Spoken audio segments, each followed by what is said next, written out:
U.S. security forces fired tear gas at protesters who gathered near the Whipple Federal Building over a surge in immigration agents on the street of Minneapolis.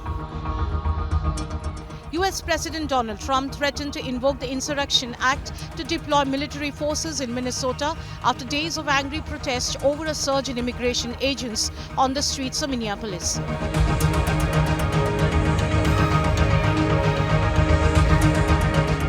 CIA Director John Ratcliffe met Venezuelan Interim President Delcy in Caracas.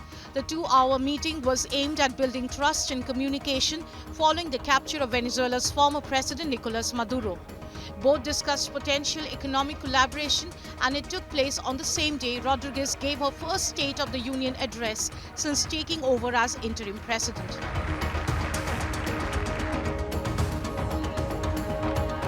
Prime Minister Mark Carney said Canada and China have struck an initial trade deal that will slash tariffs on electric vehicles and canola as both nations promise to tear down trade barriers while forging new strategic ties.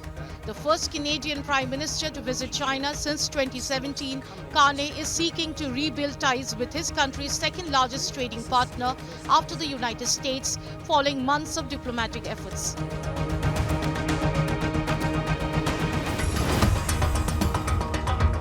The FBI conducted a search of Washington Post reporter's home in search of alleged classified information, according to the newspaper.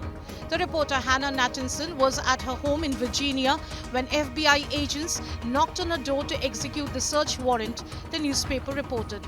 Agents seized a phone, 2 laptop computers, one of which was issued to her by the Washington Post, and a Garmin watch.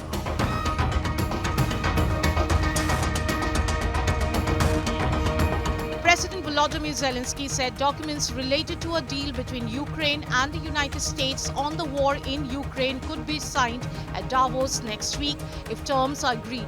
A Ukrainian delegation is traveling to the United States for negotiations on security guarantees and a prosperity package in the event of a ceasefire.